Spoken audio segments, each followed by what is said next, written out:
Come make me tell you about the things them way I want, sir. Back in the days when the dancer used to warm, sir. When Clinton Lindsay used to bust them, make them go on, sir. Whole heap of artists Clinton bring come up America. Some never know say Clinton.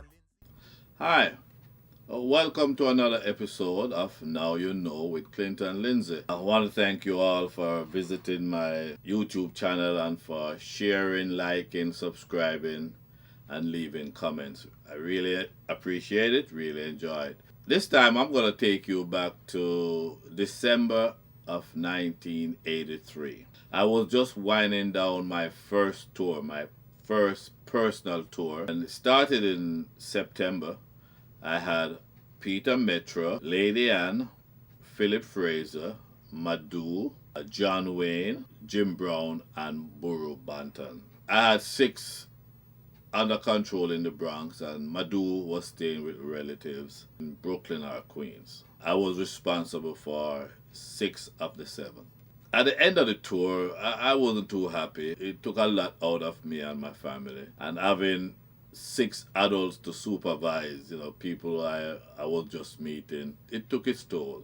It wasn't a great financial success for me. I was doubting if I would continue with it. During the 3 months, by observing them, I started to have a thing for Peter Metro. Peter Metro seemed very engaging, very caring. He seemed to be the one with the most experience. He would ask me, how is it doing, and how I feel, and so on. So over the 3 months, I got closer to him and I could talk to him. Coming down to the end of the tour, I did tell him that I'm not sure I'm going to continue because I didn't see any reward in it, and for the headache that I've gone through, I didn't. So he said, no, I should. It was encouraging me to continue. I told Peter I would think about it, and I think their departure date was December 15th, 1983. And between the 13th and the 14th, Peter Metro asked me what my decision if I'm going to go through with this. I said, maybe not. And even if I wanted to, here I have 7 artists who is left, Even if I decided to go through with it, who could I bring? He said, there's a little youth named Papa San. Him bad. I said, really? He said, yeah, man, a youth, him good.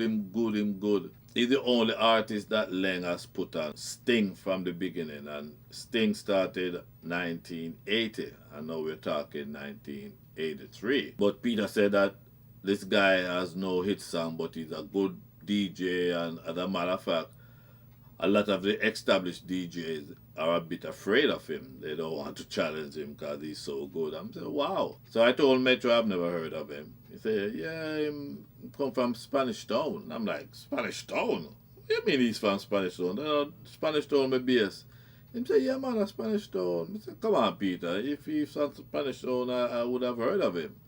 He said, yeah, he's from De La Vega City in Spanish Town. And I'm like, but that's where I stay. I said to him, Peter, are you sure? He was a big man. I pick up son in De La Vega City a lot of times. I go dance and I stop over there and pick him up. So I'm positive he's from De La Vega City. So they went down and that was it. In about January of 1984, I called Ivan, my agent. Have you ever heard of Papa San? He said, ooh, San? And right away, I realized that she knew of him. I said, you know him? I said to her, you know Papa San? She said, yeah. How come you never mention anything about Papa San? And Peter Mitchell saw him good on him, bad on him. The girl went, San? San can't DJ? And I'm like, that old saying, a king is never honored in his own land, applied right here. Because she didn't give him any rating. She was like, San can't DJ. Some say, you know him? She said, yeah, him live around the corner from, where she lived inside. And I said to her, Peter said that he's good and I need to talk to him. So set up an arrangement that when I come back to Jamaica, he can come and see me and we talk. So eventually, she did that. I went to Jamaica. I met with Papa San. This little kid, he was exactly 16 years old at the time. 16. We talk and, he had this bag over his shoulder at the time also. I said to him, I'm interested in taking you to New York. I asked him if he had any record out. He said, nah, not really. There was a song, something about shut, like bust me shut or something like that. But that never went anywhere for him. I decided, I'm going to put him on a waiting list because he has no name, and I will put him on a waiting list until I'm bringing up like a name artist, like Charlie Chaplin, and then I'll have him on that package with Charlie Chaplin. As fate would have it, by May, June, sometime in 1984, African Love called me. He need two artists. Actually, he need an artist because he's going to have a clash at HQ, headquarters. It used to be the dance hall on White Plains Road. He was going to have a clash with Gemini coming up from Jamaica. And he has Shinehead, which was his resident DJ, but he would like to have somebody else with Shinehead. This was going to happen July 4th, the eve. That particular year, July 4th, was on a Wednesday. So the Tuesday night was going to be the night of the clash. So I said to him, all right, let me see who I can get you. And at the end of that, I brought up Charlie Chaplin. I was able to talk to Charlie and get Charlie. But then I have Papa San on the waiting list. I told African Love Claude, I'm going to bring in Charlie Chaplin and Papa San. And he was like everybody else, Papa San, who is that? I'm like, listen, I heard this guy is good. We will see how good he is when he comes up. But I'll bring him up to be with Charlie Chaplin. And African Love, he took my word for it. All right. He's getting Charlie Chaplin, so he's in the safe mode at the time. It came up to the time for the dance. That night in HQ, it was African Love with Charlie Chaplin, Shinehead, and special guest Papa San. Over by Gemini, positive there was Ringo, and I think the other guy was Welton Irie. Dance started. It was a packed dance, as a matter of fact. And me I tell you, man, it started. Shinehead was there holding his own, and then they called him Papa San. Granted, no one knew of this guy. And he started, and I'm telling you, all you could hear in the dance was forward, and everybody had beat down HQ wall. Never have heard such fresh, innovative, classy lyrics from this young kid. What African Love was doing, which was unique, African Love was just playing radio songs. Most of them that I was playing on the radio. So people in the dance knew these songs. While Gemini was just dub plate after dub plate after dub plate, and Ringo and Welton Irie and dub plate, it wasn't coming over too great with that pack house.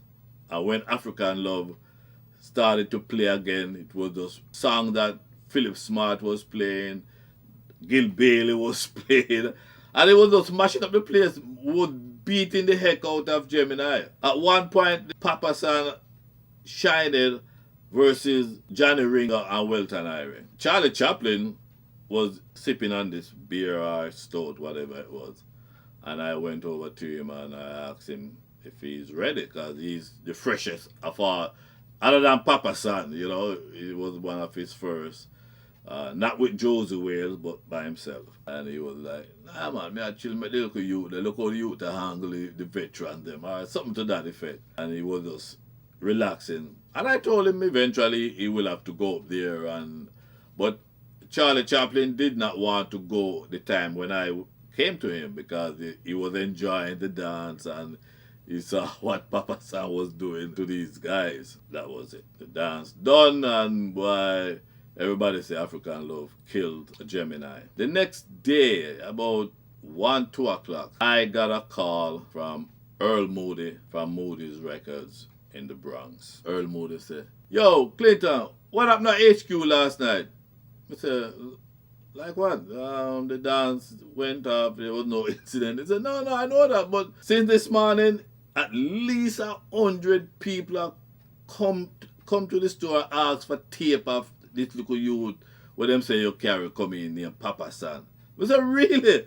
He said, boy, I have 2 tapes, me have 2 dance tapes, me have a little youth there, but where you get him from? I said, boy, I want to tell you, a Spanish town he come from, you know. Earl said everybody that came in since he opened the store just been singing praises of Papa San. Fresh lyric. They have never heard these kind of lyrics coming from, you know, in the dance hall. It was just clean and refreshing. At the time, I was reporting to Barry G and JBC. My report to Barry G that weekend, I think it was the Friday, was that Papa San just devastated the Bronx, New York. Barry took that and run with it. Barry was like, what? And he carry on. And, you know, I told him, you know, I gave him a description of the dance and with Charlie Chaplin and Johnny Ringo and Welton Irie. So Barry G took this, and by the time Papa San came back to Jamaica, he was almost a hero because yeah, this young kid just really did so well in the Bronx. If you ever heard a song called Clutch, Papa San has a song called Clutch. And in that song, all he talks about is Mexico, Pinocchio, Johnny Ringo. You get that record and you listen. The first time I heard those lyrics was that night at HQ when he was just mashing up Johnny Ringo. Your nose long like Pinocchio. And if you hear that song, I don't know all the lyrics, but it was all about Papa San went home and I decided I'm going to be working with him. And I brought him back maybe 4, 5, 6, 7, 8 times back to New York. I remember when I brought up Early B for the first time. He was part of that package with Early B. I also had a package called Spanish Town Posse or something like that with Professor Nuts and Malibu, Papa San and some more people. So I want to thank Peter Metro. And in those days, an artist would actually recommend another artist. You don't see that much today. Artists don't do that. But Peter Metro was honest. Peter Metro was truthful. He did tell me that there's this youth. I work with Papa San even up to early 2020. You know, we talk regularly. And over the years, we have maintained this relationship. And from that night in HQ, he became my favorite DJ. Just the lyrics and the freshness and the innovativeness of his lyrics. And, you know, he has maintained that status with me up to this day. He's still, even though he's doing gospel and he's serving the Lord now, still my favorite DJ. So thank you, Peter Metro, for introducing me to Papa San. And that's the way it was. And again, thank you for watching Now You Know with Clinton Lindsay. Share, like, subscribe, and leave a comment. Until next time, you take care. And Lindsay a promoter. Bring up the biggest set of artists from Jamaica. Like Super Cat and Mr. Early be the doctor. Only for artists, no for them me can't remember. Who can remember when them used to keep Jamaica? The kind of show that used to give out no for water. To reggae artists.